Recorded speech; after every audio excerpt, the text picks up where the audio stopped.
أيها السادة والسيدات، من الفضيلة بأن نحييكم ونقدم لحضراتكم نشرة أخبار هذا المساء المستهل كالمعتاد بأهم وأبرز العناوين.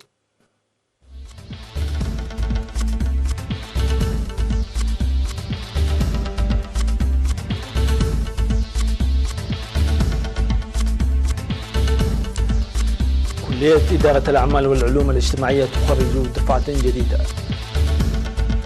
العمل لتعزيز البرنامج الصادر من أجل تأمين الإنتاج الزراعي. وإحراق مواد استهلاكية منتهية الصلاحية في مديرية حقات.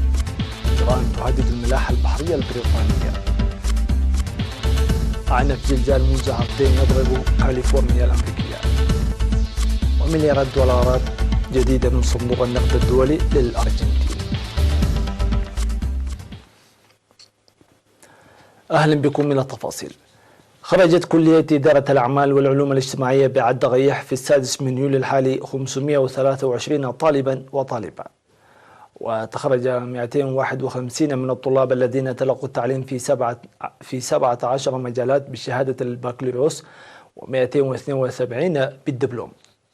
وهنأ عميد الكلية الدكتور ستيفانوس هيلا مريم الخريجين والآباء، مشيرا إلى أن رؤية الكلية هو إنشاء مركز إدارة الأعمال والعلوم الاجتماعية كفؤ في البلاد والمنطقة، ولعب دور فعال في التنمية الاقتصادية والاجتماعية الوطنية.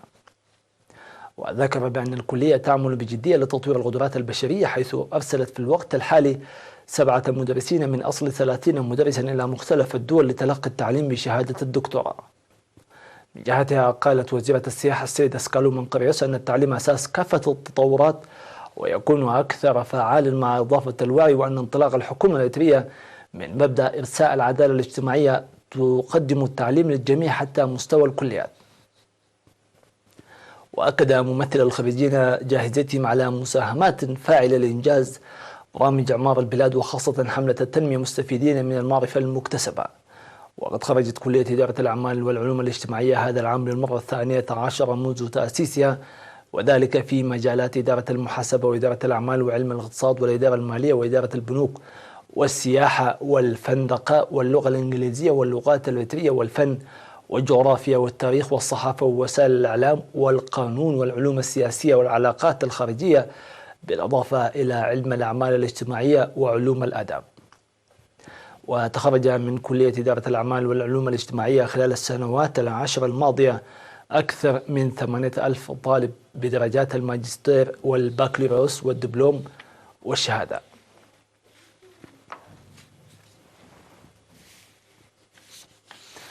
أفادت مؤسسة القلال والمواشي عن سريان برنامج يبدأ من القرى لتعزيز البرنامج الصادر لمضاعفة الإنتاج الزراعي وتأمينه واستقرار الأسعار بتهيئة بيئة مناسبة لتلقي المنتجين والمستهلكين وجها لوجه. وتضيف المؤسسة بأن ذلك يهدف للحد من المضاربات السائدة والمستفحلة في الأسعار وإيجاد المنتجين نتائج جهدهم، وأن يستفيد المستهلكين من الأسعار المعقولة.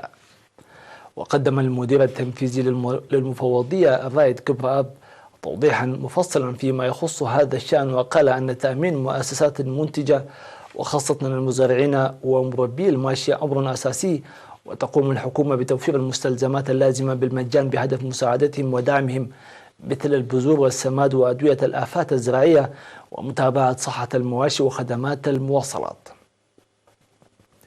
وأشار الرائد كبراب إلى أن المزارعين يمكنهم بيع مواشيهم للمفوضية بإرادتهم وبطريقة مباشرة، وفي حال أرادوا بيعها في الأسواق العامة تقوم الحكومة بتوفير خدمات مواصلات مجانية. ومن يتعامل خارج هذا الإطار ويحاول المضاربة في الأسواق سوف تتخذ بحقه خطوات قانونية. وذكر الرائد كبراب بأن الخطوات الأساسية المتخذة في المواشي لاستقرار الأسواق سوف تتواصل في الخضر والفاكهة وكذلك اللحوم ومشتقاتها، حيث أنشئت مؤسسة كبيرة للحفظ والإنتاج ولا زالت توجد بعضها في قيد الإنشاء. في الختام قال المدير التنفيذي لمؤسسة القلال والمواشي الرائد كبراب أبراهام أنه تجري عملية اختيار لجنة تتكون من 3 أعضاء ورئيس واحد دائم في كل منطقة على حدة لتنفيذ هذه الأعمال وفق اللوائح والقوانين التي أصدرتها الحكومة، مشيرا إلى أن إنجاح البرنامج يتطلب قيام اللجان وغيرها من المؤسسات الحكومية بأعمال مسؤولة.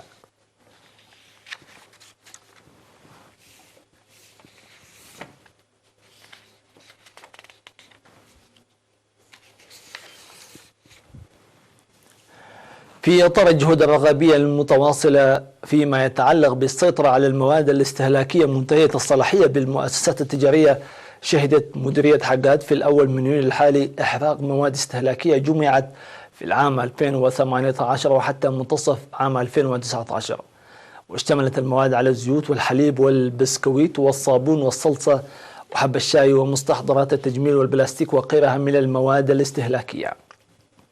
وفي التوضيح الذي أدلى به مسؤول الرقابة القانونية والنظام في مديرية حقات السيد زيناو ستيفانوس لوكالة الأنباء، أشاد بالجهود المنسقة التي شهدتها عملية الإحراق، منوها للمواطنين لاتخاذ الحيطة والحذر أثناء عملية الشراء والإبلاغ الفوري في حال اكتشفوا مواد منتهية الصلاحية.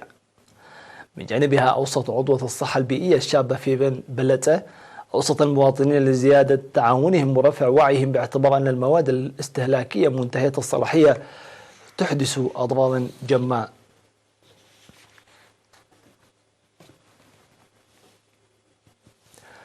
ذكر مسؤول الخدمات الصحية في مديرية قندع الممرض مكن قبر مدهن عن زيادة الجهود الجارية للضمان الإصحاح البيئي وتأكيد صحة المواطنين في إدارة ضواحي مديرية قندع. جاء ذلك في اللقاء الذي أجراه مع سكان منطقة قحطيلان لتقييم الجهود المجتمعية الجارية للإصحاح البيئي. وأشار الممرض مكونن إلى الهدف من البرنامج هو السيطرة على الأمراض المعدية الناجمة عن قلة النظافة، وسوف يتواصل البرنامج في الضواحي المتبقية. وأفاد مراسل وكالة الأنباء عن تسيير أنشطة مماثلة في منطقة مكة الأبيض.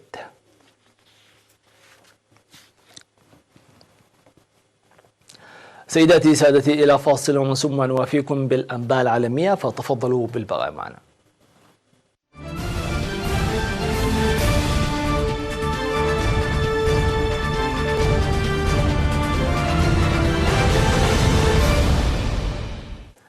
أهلا بكم من جديد. هدد قائد بالحرس الثوري الإيراني باحتجاز ناقلة بريطانية ردا على احتجاز مشاة البحرية الملكية البريطانية ناقلة نفط إيرانية عملاقة في جبل طارق. وقال محسن رضائي: إذا لم تفرج بريطانيا عن ناقلة النفط الإيرانية فسيكون على السلطات الإيرانية واجب احتجاز ناقلة النفط بريطانية. وذكرت حكومة جبل طارق أن أفراد طاقم الناقلة جريس واحد يخضعون للاستجواب كشهود وليس كمجرمين في مسعى لتحديد طبيعة الشحنة ووجهتها النهائية. واستدعت طهران السفير البريطاني للتعبير عن احتجاجها القوي على الاحتجاز غير المقبول والمخالف للقانون، وهي خطوة بددت أيضا في الشكوك في ملكية السفينة.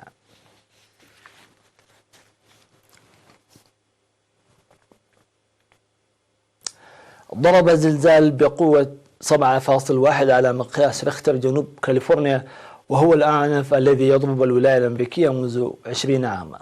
وأعلن المعهد الأمريكي للزلازل شدة الهزة التي لم يتبين على الوفور مدى تأثيرها ومدى ما أسفرت عنه من أضرار.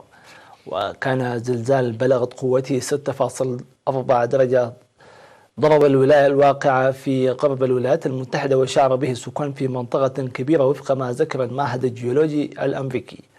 وأفادت الهيئة بأن مركز الزلزال يقع في منطقة سيرليس في مقاطعة سان برناردينو على بعد حوالي 240 كيلومتر شمال شرقي لوس أنجلوس وعلى عمق 8.7 كيلومتر.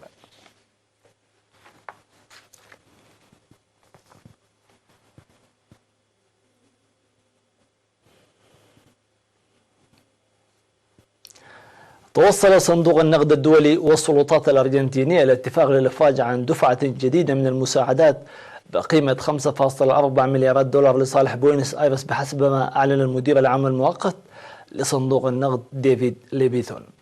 وتندرج هذه الدفعة التي يتوجب أن يوافق عليها أيضا المجلس التنفيذي للمؤسسة في جلسته المقبلة ضمن برنامج مساعدات بمبلغ 57.1 مليار دولار جرى إقراره العام الماضي. وحتى الآن منح صندوق النقد الدولي 38.9 مليار دولار لإخراج الأرجنتين من أزمتها. وغرقت الأرجنتين في أزمتين ماليتين في 2018 أدتا إلى خسارة العملة 50% من قيمتها، ودعت صندوق النقد لإنقاذها والحصول على قرض بأكثر من 57 مليار دولار.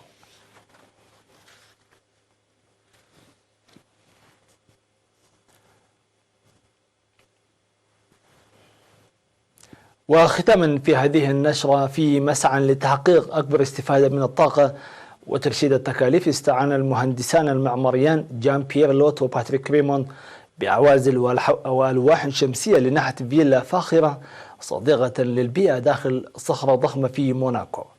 وشيدت فيلا تروجلودي داخل جرف صخري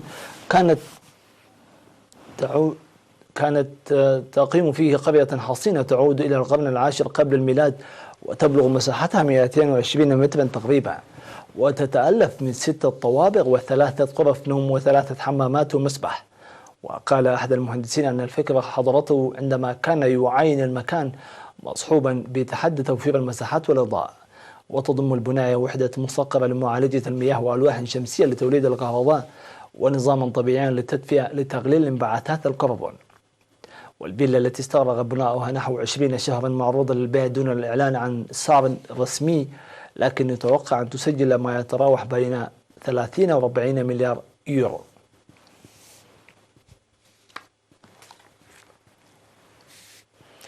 مشاهدينا الأفاضل، بهذا نكون قد وصلنا إلى ختام هذه النشرة. شكرا لكم على حسن المتابعة والإصغاء. في أمان الله.